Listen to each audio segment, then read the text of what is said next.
আসসালামু আলাইকুম। তুরস্কের ইস্তাম্বুল থেকে আপনাদের সাথে আছি আমি সরওয়ার আলম।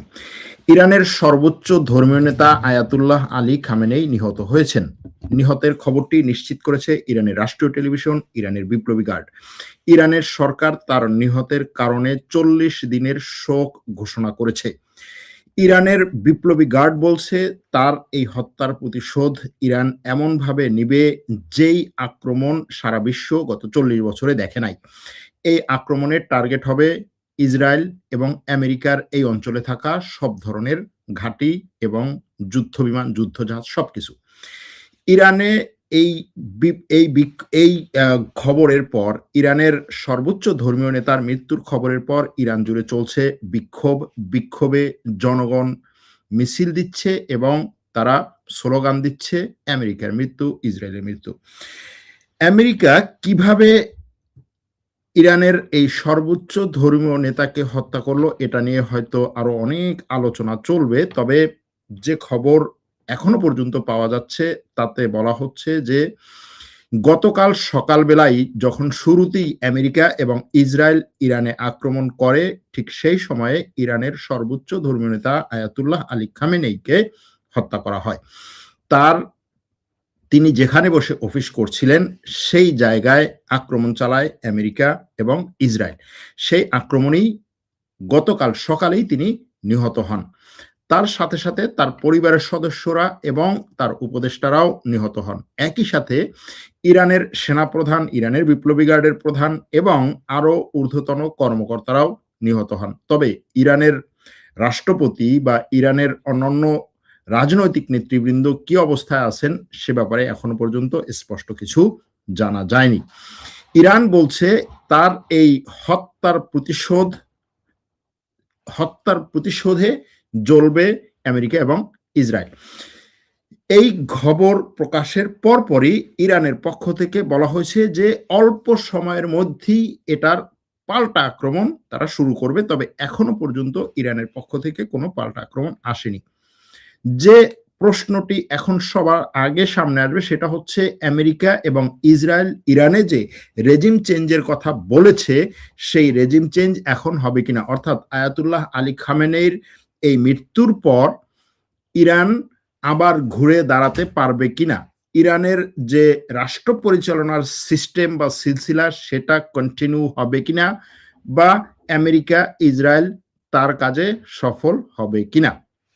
যদিও ইরানের এই ইসলামিক প্রজাতন্ত্র বা এই রাষ্ট্র পরিচালনার যে সিস্টেম সেটা যেভাবে দাঁড় করানো হয়েছে, যেভাবে সেটাকে তৈরি করা হয়েছে, সেখানে একজন নেতা বা পুরো একটা টিম মারা গেলেও সেটা পরিবর্তনীয় নয়। সেখানে নতুন করে তাদের স্থলাভিষিক্ত যারা হবে তারা এটাকে পরিচালনা করবে। তবে অবশ্যই নেতা থেকে নেতা, নেতৃত্ব থেকে নেতৃত্ব, মানুষ থেকে মানুষ সিদ্ধান্তের পরিবর্তন হয় এবং তার প্রজ্ঞা, তার বিচক্ষণতার পরিবর্তন হয়, সেই অনুযায়ী রাষ্ট্র পরিচালনা করে। সে কারণে ইরানে অবশ্যই কিছুটা পরিবর্তন আসবে, কিন্তু সেটা আমেরিকা ইসরায়েলের চাহিদা মতো হবে কিনা সেটা দেখার সময় এখনো আসে নাই। আমেরিকা এবং ইসরায়েল এই যে আক্রমণটি চালালো ইরানে, আজকে কিছুক্ষণ আগে নিউ ইয়র্ক টাইমসের যে খবর সেটা হচ্ছে যে এই আক্রমণের জন্য আমেরিকা এবং ইসরায়েলের রাষ্ট্রপ্রধানরা যেদিন সিদ্ধান্ত নিয়েছেন, বলা হয় যে আজকে থেকে প্রায় 10-15 দিন আগেই তারা সিদ্ধান্ত নিয়েছেন যে এই দিনটিতেই এইভাবে ইরানের উপরে আক্রমণ চালানো হবে এবং সেই আক্রমণে প্রধান টার্গেট থাকবে ইরানের ক্ষমতাধর যারা আছে, ইরানের ক্ষমতায় যারা আছে তাদেরকে সরিয়ে দেওয়া। এবং সেই ক্ষেত্রে ইসরায়েল এবং আমেরিকা সফল হয়েছে বলা যায়। এখানে ইসরায়েল এবং আমেরিকা সফল হয়েছে বললে আসলে এটাকে একটু ছোট করে দেখা হবে। এখানে ইসরায়েল আমেরিকার সাথে সফল হয়েছে সৌদি আরব, সংযুক্ত আরব আমিরাত। আমি কাতারের কথা স্পষ্টভাবে বলতে পারছি না, কিন্তু সৌদি আরব তাদের এই সিদ্ধান্ত নেওয়ার আগে, অর্থাৎ আমেরিকা ইসরায়েল যেদিন সিদ্ধান্ত নিয়েছে যে অমুক দিন ইরানে এইভাবে আক্রমণ করব, তার আগেই সৌদি আরব আমেরিকার সাথে এবং ইসরায়েলের সাথে আলোচনা করে তাদেরকে কনভিন্স করার চেষ্টা করেছে, তাদেরকে প্রেসার দেওয়ার চেষ্টা করেছে, তাদেরকে লবি করার চেষ্টা করেছে যে তোমরা যত দ্রুত সম্ভব ইরানে আক্রমণ করো। অথচ আমরা জানি এখনো পর্যন্ত যে এইবার ইরানে আক্রমণের আগে সবচেয়ে বেশি নীরব ছিল সৌদি আরব। অনেক খবর আমরা শুনেছি, দেখেছি যে সৌদি আরব এবং ইরান একত্রে কাজ করবে। চীনের মধ্যস্থতায় দুই দেশ তাদের গত 40 বছরের যে বিভেদ ছিল সেটাকে একেবারে বাদ দিয়েছে, ছেড়ে দিয়েছে। তারা এখন বন্ধুত্ব, ভ্রাতৃত্ব বন্ধনে আবদ্ধ হয়েছে। আমি তখন বলেছিলাম যে সৌদি আরব এবং ইরানের মধ্যে যে সংঘাত, যে দ্বন্দ্ব, যে বিভেদ, সেটা চীনের মধ্যস্থতায় বা এরকম জাস্ট হচ্ছে একটা ঘোষণার মাধ্যমে শেষ হওয়ার নয়। এখন এই খবরগুলোতে যেটা স্পষ্ট হচ্ছে সেটা হলো যে ইরানে এই আক্রমণের ক্ষেত্রে মধ্যপ্রাচ্যে থাকা সবগুলো দেশ ইসরায়েল এবং আমেরিকাকে শুধু সমর্থনই করে নাই, বরং ইসরায়েল আমেরিকাকে এই আক্রমণে উদ্বুদ্ধ করেছে এবং সরাসরি এই আক্রমণে যুক্ত হয়েছে। সেই সার্বিক আক্রমণে ইরানের আজকে নিহত হয়েছে ইরানের সর্বোচ্চ ধর্মীয় নেতা আলী খামেনেই। ইরানের বিপ্লবী গার্ড বলছে যে আলী খামেনেই তার অফিসে বসে অফিস করাকালীন সময়ে, অফিস চলাকালীন সময়ে আমেরিকা এবং ইসরায়েল আক্রমণ করেছে। যদিও আমেরিকা এবং ইসরায়েলের বিভিন্ন গণমাধ্যম গতকালকে প্রকাশ করেছিল যে আলী খামেনেইর বাসভবনে আক্রমণ করা হয়েছে এবং তার বাসভবনে তিনি ছিলেন কিনা এ ব্যাপারে কিন্তু এখনো পর্যন্ত জানা যায় না যে ওই আক্রমণে তিনি বাসভবনে ছিলেন কিনা। কিন্তু গতকাল সকালে শুধু বাসভবনেই না, তার যেই সমস্ত জায়গায় থাকার সম্ভাবনা আছে সব জায়গাগুলোতেই আক্রমণ চালিয়েছে ইসরায়েল এবং আমেরিকা। শুধু তার না, বিপ্লবী গার্ডের প্রধান, ইরানের সেনাবাহিনীর প্রধান, ইরানের সর্বোচ্চ ধর্মীয় নেতার উপদেষ্টারা যেই সমস্ত জায়গায় থাকতে পারেন, লুকিয়ে থাকতে পারেন, অথবা তারা নিরাপদ আশ্রয়ে গিয়ে যে সমস্ত জায়গায় থাকতে পারেন, সব জায়গায় ইসরায়েল এবং আমেরিকা গতকাল হামলা চালিয়েছে। খুব সম্ভবত তার এই গতকাল হামলার প্রথম দিকেই মৃত্যুর বিষয়টি বিপ্লবী গার্ড নিশ্চিত ছিল এবং তার মৃত্যুর বিষয়টি নিশ্চিত হওয়ার পরেই বিপ্লবী গার্ড এবার সবকিছু বাদ দিয়ে, মানে চোখ বন্ধ করে সব জায়গায় আক্রমণ করেছে এভাবে বলা যায়। কারণ সবগুলো মুসলিম দেশে যেই সমস্ত জায়গায় আমেরিকার ঘাঁটি আছে সবগুলোতে একেবারে গতকাল প্রথম দিক থেকেই ইরান আক্রমণ চালানো শুরু করেছে এবং সেই আক্রমণ গতকাল সারা রাত ধরে চলছে। সারা রাত ধরে দুবাইয়ের সব বড় বড় বিল্ডিং গুলো, গুরুত্বপূর্ণ স্থাপনাগুলো, কাতার, বাহরাইন, বিশেষ করে বাহরাইন এবং সংযুক্ত আরব আমিরাতে আক্রমণগুলো অনেক বেশি হয়েছে। ইরানের মধ্যেও গত রাতে সারা রাত ধরে বিভিন্ন জায়গায় আমেরিকা এবং ইসরায়েল আক্রমণ করেছে, কিন্তু ইরানে ইন্টারনেট বন্ধ থাকার কারণে সেই আক্রমণগুলো সম্পর্কে যথেষ্ট পরিমাণে তথ্য বা ভিডিও পাওয়া সম্ভব হচ্ছে না। তবে ইসরায়েল এবং আমেরিকা এই আক্রমণের ফলে, বিশেষ করে গতকাল সকালেই প্রথম আক্রমণেই আয়াতুল্লাহ খামেনিকে মৃত্যুর বিষয়টি হালকা হালকা চাউর করা শুরু করেছিল। ইসরায়েলের প্রধানমন্ত্রী গতকাল সন্ধ্যায় বলেছিল যে তাদের কাছে যে তথ্য উপাত্ত আছে তাতে তারা ধারণা করছেন বা প্রাথমিকভাবে নিশ্চিত হচ্ছে যে আলী খামেনেই আর বেঁচে নেই, কিন্তু ইরানের পক্ষ থেকে তার মৃত্যুর ব্যাপারটি নিশ্চিত করা হয়নি। আজকে ভোর রাতে ইরানের বিপ্লবী গার্ড একটা বিশাল বিবৃতির মাধ্যমে তার এই মৃত্যুর বিষয়টি নিশ্চিত করেছে এবং বিপ্লবী গার্ড বলছে যে তাদের সর্বোচ্চ ধর্মীয় নেতার মৃত্যুর প্রতিশোধ ইরান সর্বোচ্চভাবে নিবে, এমনভাবে নিবে যেন ইসরায়েল এবং আমেরিকা এটার জন্য অনুশোচনা বোধ করে। আর এই প্রতিশোধে টার্গেটে বাদ যাবে না এই অঞ্চলের কেউ, বাদ যাবে না কেউ বলতে ইসরায়েল এবং আমেরিকার সবগুলো ঘাঁটি এই টার্গেটে পরিণত হবে। খামেনেইর মৃত্যুর সংবাদের পরপরই ইরান জুড়ে রাস্তায় নেমেছে মানুষ। বিভিন্ন জায়গায়, বিভিন্ন শহরে বিক্ষোভ করছে আমেরিকা এবং ইসরায়েলের বিরুদ্ধে। যদিও মার্কিন প্রেসিডেন্ট ট্রাম্প এটাকে আমেরিকার জন্য এবং ইসরায়েলের জন্য একটা বিশাল দিন হিসাবে ঘোষণা দিয়েছে। এটা মার্কিন প্রেসিডেন্ট ট্রাম্প এটাকে তার সবচাইতে বড় সফলতা হিসেবে দেখাবে। তিনি এর আগে ইরানের বিপ্লবী গার্ডের প্রধান সোলাইমানিকে হত্যা করেছিলেন তিনি ক্ষমতায় থাকাকালীন। এবার তিনি ক্ষমতায় এসে খামেনেইকে হত্যা করলেন। ইসরায়েল এবং আমেরিকা একত্রে ইরানে ব্যাপক পরিমাণে আক্রমণ চালিয়ে ইরানের সর্বোচ্চ ধর্মীয় নেতা আলী খামেনেইকে হত্যা করেছে। এখন তার এই হত্যার পর ইরানে রেজিম চেঞ্জ হবে কিনা, এখনো পর্যন্ত ইরানের যে সিস্টেম সেটাতে রেজিম চেঞ্জের কোনো সম্ভাবনা দেখা যাচ্ছে না। তবে তার এই হত্যার পরে ইরান কতদিন পর্যন্ত পাল্টা আক্রমণ চালাবে, কিভাবে পাল্টা আক্রমণ চালাবে, এবং ইসরায়েল আমেরিকা এর পরে আক্রমণগুলো কোন দিকে পরিচালিত করবে, যদিও এখানে মুসলিম দেশগুলো ইরানের বিপক্ষে থাকার কারণে বা আমেরিকা এবং ইসরায়েলের পাশে থাকার কারণে, তার মধ্যে আছে কাতার, কুয়েত, সৌদি আরব, বাহরেন, সংযুক্ত আরব আমিরাত, জর্ডান, এই সবগুলো দেশ। সুতরাং এই দেশগুলোর বিরুদ্ধে, সবগুলো দেশের বিরুদ্ধে ইরান একা কতদিন পর্যন্ত লড়তে পারবে সেটা একটা দেখার বিষয়। কিন্তু ইরান গত রাতে এবং গতকাল যে পরিমাণে আক্রমণ ইসরায়েল এবং এই অঞ্চলে মার্কিন ঘাঁটিগুলোতে বা ঘাঁটিগুলো যে সমস্ত দেশে আছে সেই সব দেশে চালিয়েছে, তাতে ধারণা করা হয় যে ইরান এবার তার মরণ কামড়টি দিচ্ছে।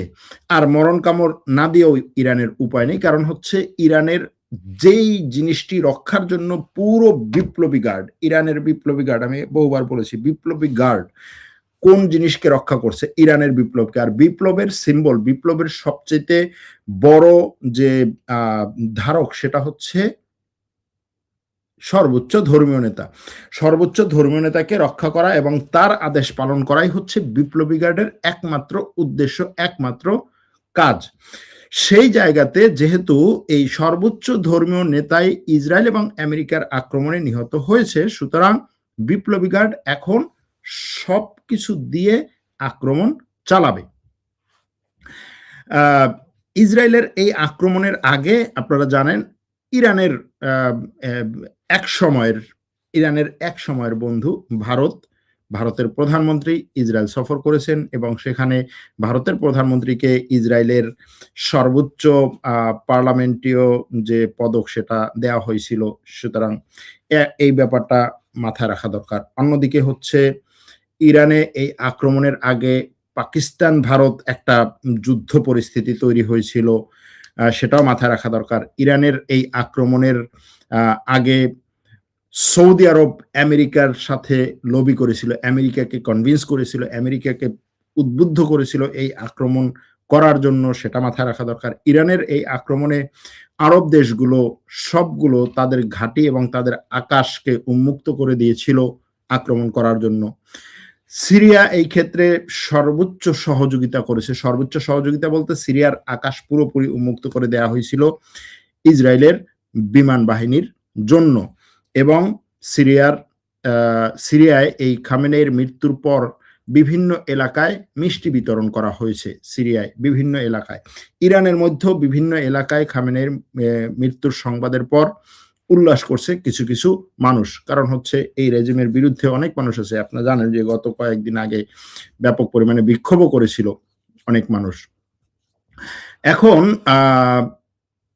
এখন সবচেয়ে বড় প্রশ্ন হচ্ছে ইরান কতদিন টিকবে। ইরান কি টিকবে নাকি আমেরিকা এবং ইসরায়েল যেভাবে চাচ্ছে সেভাবে পরিবর্তন হবে? আমেরিকায় নির্বাসিত থাকা সাবেক যে ইরানের রাজা ছিল, যাকে ক্ষমতাচ্যুত করে ইরানের বিপ্লব ঘটানো হয়েছিল, তার ছেলে রেজা পেহলেভি, সে বলছে যে ইরানের এই খামেনেইর মৃত্যুতে ইরানের জনগণের রাস্তায় নামা দরকার, ট্রাম্পকে ধন্যবাদ দেওয়া দরকার এবং ইরানের সুদিন আর বেশি দূরে নয়। এটা হচ্ছে তার কথা। ট্রাম্পেরও কথা প্রায় একই রকম। ইরানের জনগণের জন্য সে শান্তির বার্তা নিয়ে আসছে, ইরানের জন্য সুদিন আর বেশি দূরে নয়। এখন এই ইরানের পরিবর্তন, সবচাইতে বড় প্রশ্ন হচ্ছে ইরানের পরিবর্তন। ইরানে বিপ্লবী গার্ড বা ইরানের সিস্টেমটা, বিপ্লবের পরে ইরানের রাষ্ট্র পরিচালনার সিস্টেম যেভাবে করা হয়েছে, সেই সিস্টেমে ইরানের পরিবর্তন এত সহজ না। কারণ সর্বোচ্চ ধর্মীয় নেতা মৃত্যুর পরে তার স্থলাভিষিক্ত যে হবেন বা যিনি হবেন, তিনিও এই সিস্টেমকেই কন্টিনিউ করার চেষ্টা করবেন। ইরানের রাষ্ট্রপতি আসলে তেমন বলতে গেলে যে রাষ্ট্র পরিচালনার যে সিদ্ধান্ত নেয়ার যে ক্ষমতা বা যে জায়গা, সেই জায়গায় তিনি নাই। সিদ্ধান্ত নেয়া হয় ইরানের সর্বোচ্চ ধর্মীয় নেতা এবং তার পাশে যে মজলিস থাকে, সেই মজলিসের শুরার সদস্যরা একত্রে সিদ্ধান্ত নেন। তারপরে হচ্ছে রাষ্ট্রপতি, তারপরে তার মন্ত্রীরা ওই সিদ্ধান্তগুলো বাস্তবায়ন করেন। সুতরাং ইরান এবং এই সিদ্ধান্তকে বাস্তবায়নের ক্ষেত্রে ইরানের সেনাবাহিনী, আর সেনাবাহিনীর চেয়ে বড় হচ্ছে ইরানের বিপ্লবী গার্ড, সবকিছু দিয়ে এই সিদ্ধান্ত বাস্তবায়ন করে। সুতরাং ইরানের সিস্টেম পরিবর্তনের জন্য এখনো পর্যন্ত ইরান পুরোপুরি প্রস্তুত না, বা ইরানকে এখনো পর্যন্ত সিস্টেম পরিবর্তনের জায়গায় নিয়ে যেতে পারেনি আমেরিকা বা ইসরায়েল। তবে আমেরিকা ইসরায়েল গত কয়েক মাস ধরে যেই বিষয়টা পরিকল্পনা করেছিল বা যেই বিষয়টা বলেছিল যে তাদের এবারের আক্রমণ হবে হচ্ছে জাস্ট স্পেসিফিক, নির্দিষ্টভাবে নির্দিষ্ট টার্গেটে নিখুঁতভাবে আক্রমণ করবে এবং তারা সেই আক্রমণের সফলতা নেবে। আমেরিকা এর আগে ভেনেজুয়েলায় যেভাবে আক্রমণ করেছে, যে রাষ্ট্রপতিকে সেখান থেকে সরিয়ে দিয়েছে, ভেনেজুয়েলা এখন তার অধীনে চলে গেছে, ঠিক একইভাবে তাদের টার্গেট হচ্ছে ইরানের সর্বোচ্চ ধর্মীয় নেতা এবং তার আশেপাশে যারা আছে তাদেরকে সরিয়ে দেয়া এবং সেখানে এমন একজন স্থলাভিষিক্ত হোক যে আমেরিকার মতো আমেরিকার কথায় চলবে, আমেরিকার কথায় উঠবে বসবে। কিন্তু যেহেতু ইরানের রাষ্ট্র পরিচালনার সিস্টেম বিশ্বের অন্য সব দেশের রাষ্ট্র পরিচালনার সিস্টেম থেকে ভিন্ন, সেহেতু এখানে সর্বোচ্চ ধর্মীয় নেতা পরিবর্তিত হয়ে সেখানে একজন নতুন কেউ আসলেই পরিবর্তন হচ্ছে না। এটার জন্য দরকার ইরানের বর্তমান যে রাষ্ট্র পরিচালনার সিস্টেম, অর্থাৎ ইরানের যে এই ইসলামিক রিপাবলিক পরিচালনার যে সিস্টেম, সর্বোচ্চ ধর্মীয় নেতা থাকবে, তারপরে মসজিদ থাকবে, তারপরে হচ্ছে সরকার, সেই সিস্টেমটা পরিবর্তন করে যদি এরকম হয় যে সরকার হবে হচ্ছে সব সিদ্ধান্তের মূলধারা এবং অন্য সব রিপাবলিক গুলো বা অন্য সব গণতন্ত্র যেভাবে পরিচালিত হয় সেইভাবেই পরিচালিত হবে, তাহলে সেটা ইসরায়েল আমেরিকার ইচ্ছা মতো অবস্থায় যাবে। কিন্তু ইসরায়েল এবং আমেরিকায় যেহেতু শুধু এটা চাচ্ছে না, আরব দেশগুলো চাচ্ছে, সেহেতু আরব দেশগুলো এবং ইসরায়েল আমেরিকা আরো কিছুদিন চেষ্টা করবে ইরানের উপরে চাপ সৃষ্টি করে, ইরানের উপরে আক্রমণ আরো প্রসারিত করে ইরানকে পরিবর্তন করার। অনেকেরই এই প্রশ্ন আছে যে তাহলে কি আমেরিকা হেরে গেল? আমেরিকা আমেরিকা তাহলে কি ইরান হেরে গেল?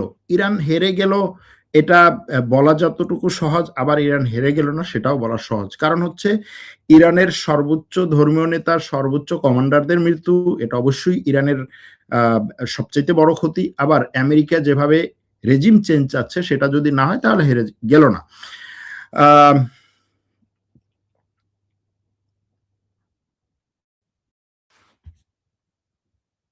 ইরানের এই ঘটনার পর আলী খামেনেয়ের, আয়াতুল্লাহ আলী খামেনেয়ের মৃত্যুর খবর ইরানের পত্রপত্রিকাগুলো, ইরানের টেলিভিশনে যারা খবর প্রচার করেন, তারা এই সংবাদ প্রচারকরা কেঁদে কেঁদে তার এই খবর প্রচার করেছেন। ইরানের প্রেস টিভির এক সাংবাদিক মহিলা উপস্থাপিকা, তিনি কাঁদতে কাঁদতে এই খবর প্রচার করেছেন এবং বলেছেন যে ইরানের জনগণ এটার প্রতিশোধ অবশ্যই নেবে এবং এটার প্রতিশোধ এর টার্গেট হবে আমেরিকা এবং ইসরায়েলের রাষ্ট্রপ্রধানরা। তিনি এই কথা বলেছেন।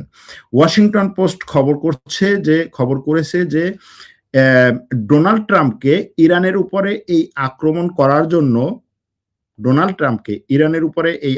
করার জন্য ইসরায়েলের প্রধানমন্ত্রী যতটা চাপ দিয়েছেন তার চেয়েও বেশি এক্ষেত্রে চাপ দিয়েছে সৌদি আরব এবং সৌদি আরবের যুবরাজ।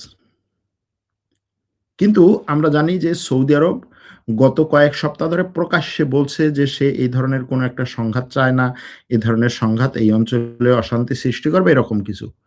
আরব দেশগুলো মোটামুটি এই ধরনের কথাই বলেছিল। কিন্তু দেখা গেল যে গতকাল ইরানের উপরে আক্রমণে এই আরব দেশগুলোর সামরিক ঘাঁটি দেদারসে ব্যবহার করেছে আমেরিকা। আবার ইরানে আক্রমণের পরে আরব দেশগুলো আমেরিকা বা ইসরায়েলের নিন্দা করেনি, বরং ইরান যে পাল্টা আক্রমণ করেছে সেটার নিন্দা করেছে সৌদি আরব, সংযুক্ত আরব আমিরাত, কাতার, কুয়েত, বাহরাইন এবং আরব লীগ, ওপেনলি আরব লীগ, তারপরে হচ্ছে উপসাগরীয় সহযোগিতা সংস্থা জিসিসি, এরা ইরানের নিন্দা করেছে। ইউরোপ এটার ব্যাপারে বলেছে যে তারা এই ধরনের একটা আক্রমণ চায় না, কিন্তু শেষ পর্যন্ত দেখা গেছে যে ইউরোপও আমেরিকার এই আক্রমণকে সাপোর্ট করেছে।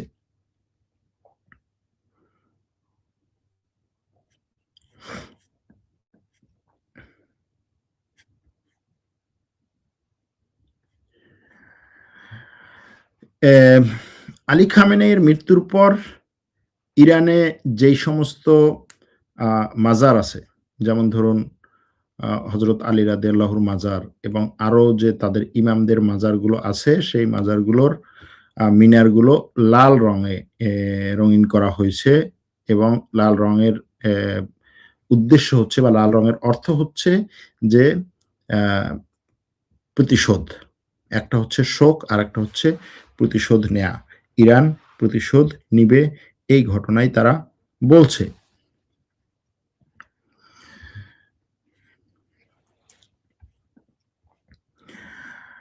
ইরানের এই ইরানের রাষ্ট্র টিভি বলছে যে আয়াতুল্লাহ খামেনেইর প্রধান উপদেষ্টাদের মধ্য থেকে অ্যাডমিরাল আলী শামখানি এবং বিপ্লবী গার্ডের প্রধান মেজর জেনারেল পাকপুর তারাও আমেরিকা এবং ইসরায়েলের আক্রমণে নিহত হয়েছেন।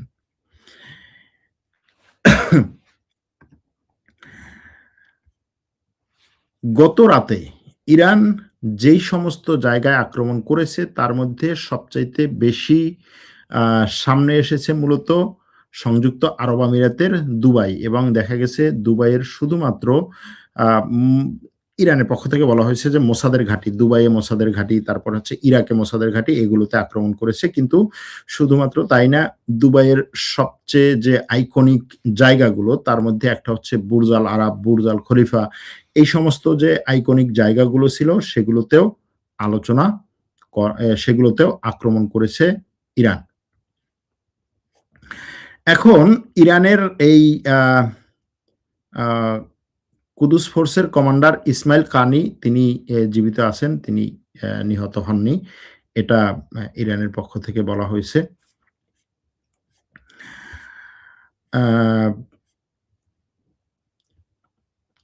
কিছু কিছু খবরে বলছে যে মুজতবা খামেনেই, অর্থাৎ ইরানের সর্বোচ্চ ধর্মীয় নেতা মুজতবা খামেনেই জীবিত আছেন এবং তাকেই ইরানের এখন সর্বোচ্চ ধর্মীয় নেতা হিসেবে ঘোষণা করা হয়েছে, এরকম খবর আসছে। অর্থাৎ আলী খামেনেইর, আয়াতুল্লাহ আলী খামেনেইয়ের ছেলে মুজতবা আলী খামেনেই বা মুজতবা খামেনেইকে সর্বোচ্চ ধর্মীয় নেতা হিসেবে তার নাম ঘোষণা করা হয়েছে, এরকম কিছু খবর আসছে। যদিও বহু আগ থেকেই এরকমটিও জানা যাচ্ছিল বা এরকমটিও কানাঘুষা করা হচ্ছিল যে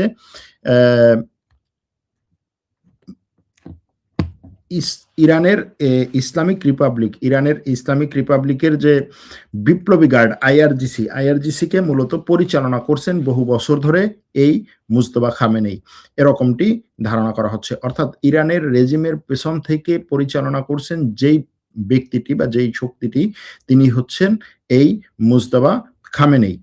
শুধুমাত্র ইসলামের বিপ্লবী গার্ডই না, ইরানের বিপ্লবী গার্ডই না, বরং ইরানের গোয়েন্দা সংস্থাকেও তিনি পরিচালনা করতেন এবং তিনি ছিলেন তার বাবার যে একেবারে সবচাইতে ঘনিষ্ঠ যে বলয়, অল্প কিছু লোকের সাথে তার বাবা যেই সিদ্ধান্তগুলো আলোচনা করে নিতেন তার মধ্যে প্রধান হচ্ছেন তিনি।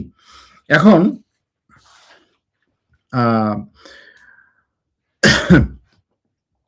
এই আলী খামেনেইকে হত্যার পরে যদি তার ছেলে মুজতবা খামেনেই ইরানের সর্বোচ্চ ধর্মীয় নেতা হন, তাহলে ইরানে রেজিম চেঞ্জ হচ্ছে এটা বলা যাবে না, বা ইরানের সরকারের সিদ্ধান্ত গ্রহণের যে শক্তি সেটা একেবারে কমে যাচ্ছে এটা বলা যাবে না, কারণ যেটা বললাম যে তিনি বহুদিন ধরে ইরানকে পরিচালনা করতেন।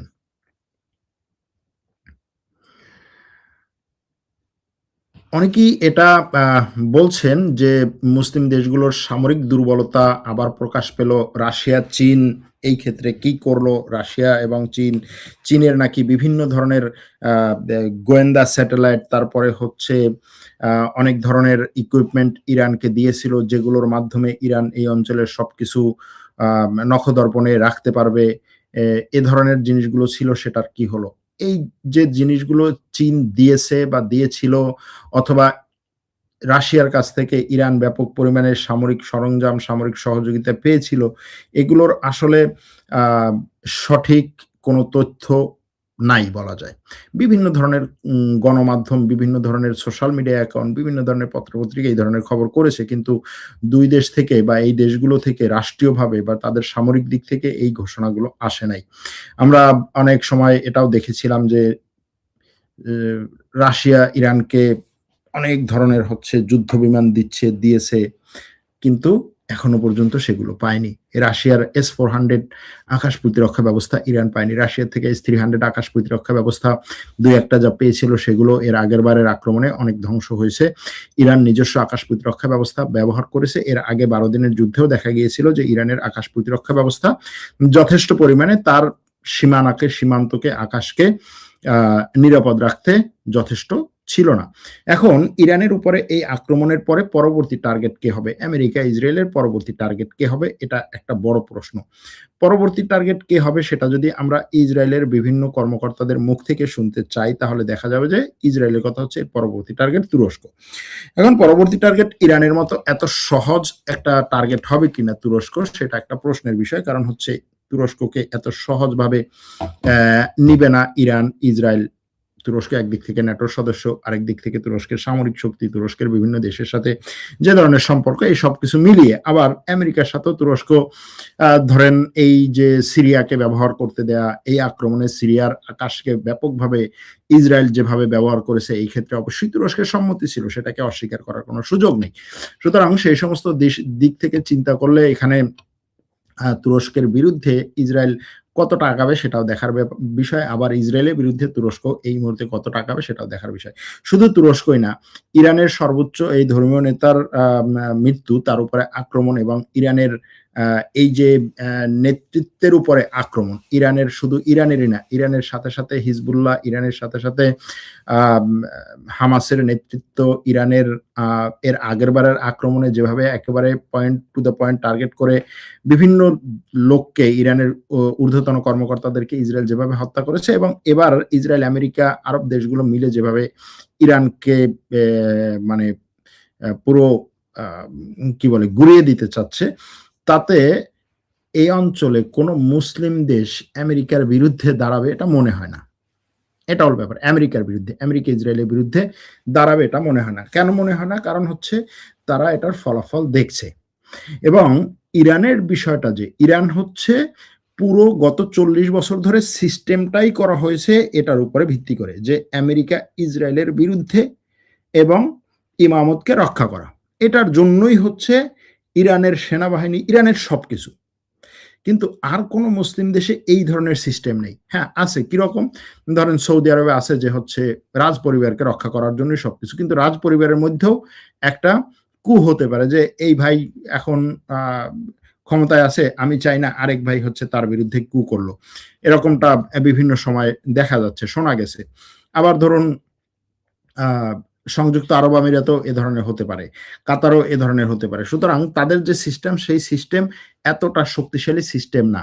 এরপরে ধরেন সামরিক দিক থেকেও আছে যে ইরান যতটা সামরিক দিক থেকে স্বয়ংসম্পূর্ণ, ততটা স্বয়ংসম্পূর্ণ ওই অঞ্চলের কোনো আরব দেশ না। সুতরাং সেই সমস্ত দেশ আমেরিকা এবং ইসরায়েলের বিরুদ্ধে যাবে না।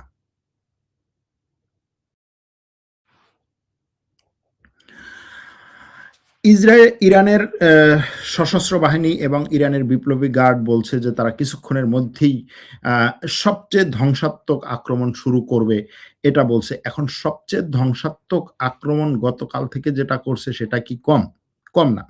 যদিও তারা বলছে যে আমরা গতকাল থেকে যেটা করেছি এটা আমাদের জাস্ট সাইডে রাখা যে সমস্ত মিসাইল ছিল সেগুলো দিয়ে। এখন আপনার সর্বোচ্চ ধর্মীয় নেতা নিহত, আপনার সেনাপ্রধান নিহত, আপনার সামরিক কর্মকর্তারা নিহত। এদেরকে রক্ষা করতে পারেননি। এরপরে আপনি সর্বোচ্চ আক্রমণটা করবেন। সর্বোচ্চ আক্রমণটা করবেন কিভাবে করবেন? কোথায় করবেন?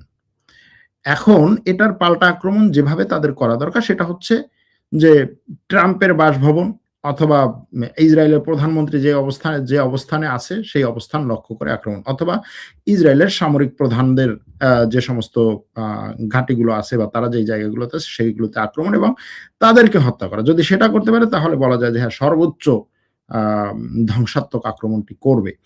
এখন এই সর্বোচ্চ ধ্বংসাত্মক আক্রমণে যদি দুবাইয়ের কিছু বিল্ডিং ধ্বংস হয় আর যদি বাহরাইনের কিছু বিল্ডিং ধ্বংস হয়, সেটাকে সর্বোচ্চ আক্রমণ বলা যায় না।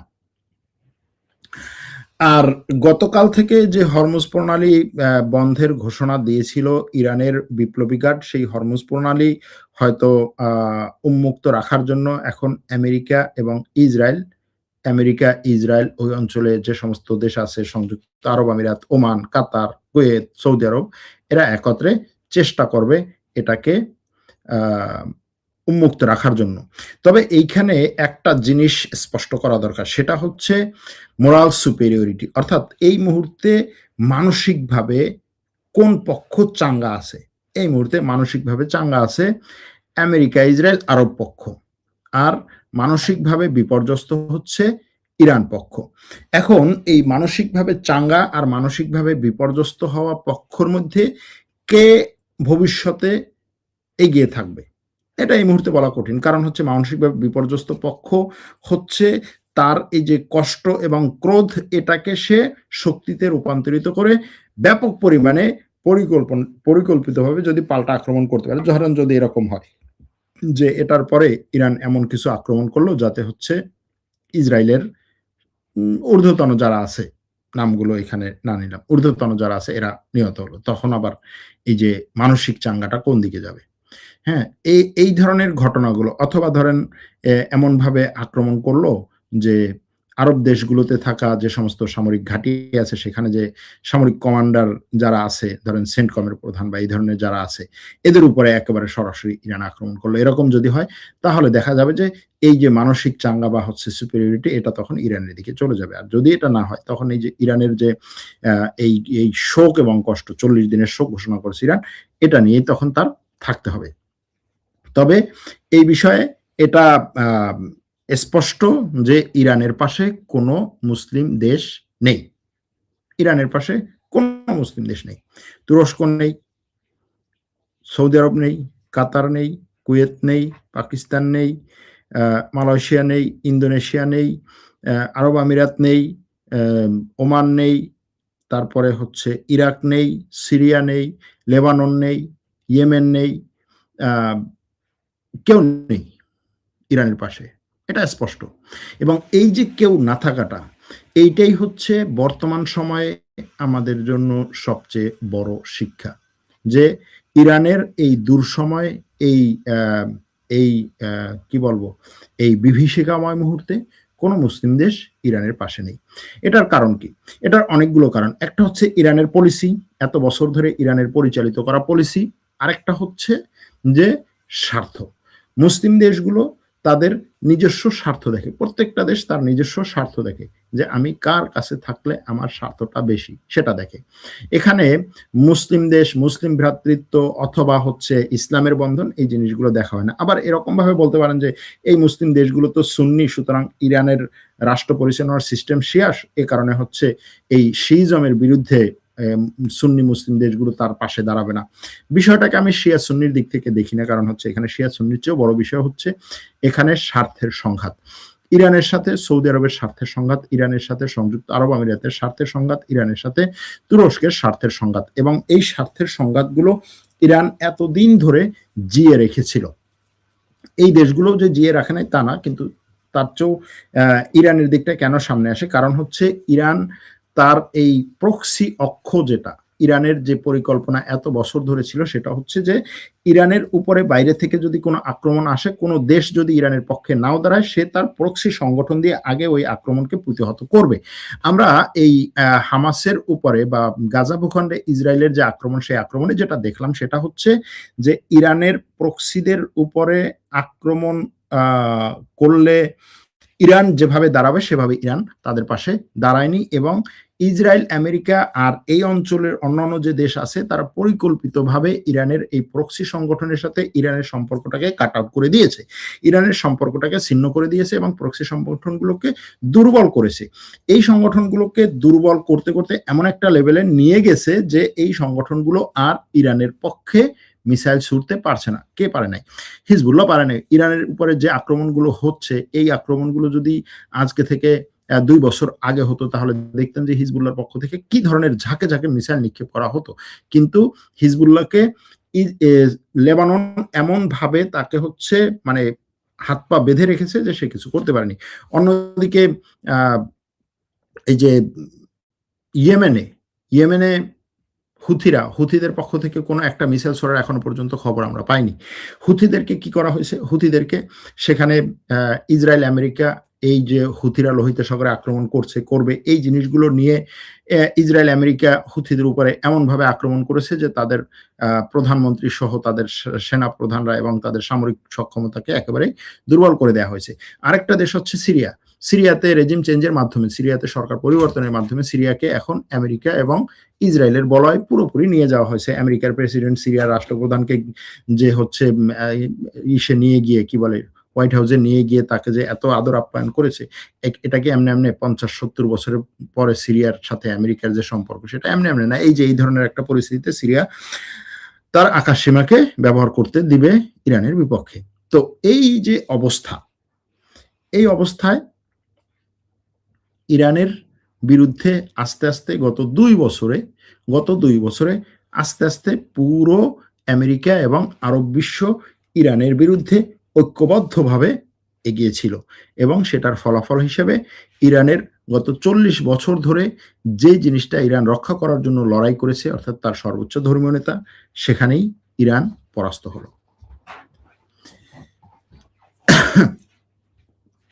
আজ তাহলে এ পর্যন্ত এখানেই রাখছি। পরবর্তীতে হয়তো দিনের মধ্যে আবার একবার লাইভে আসার চেষ্টা করব, যদি না হয় তাহলে সন্ধ্যার দিকে আবার লাইভে আসবো। এর মধ্যে এই লাইভে যতক্ষণ না থাকবো ততক্ষণে আপনারা আমাদের টেলিগ্রাম চ্যানেলে প্রতি মুহূর্তে, মিনিটে মিনিটে, সেকেন্ডে সেকেন্ডে সব ধরনের আপডেটগুলো পাবেন। আমরা জানি আপনাদের অনেকেই টেলিগ্রাম এখনো পর্যন্ত আমাদের টেলিগ্রাম চ্যানেল ফলো করেন না। যারা করেন না তারা টেলিগ্রাম চ্যানেলটি ফলো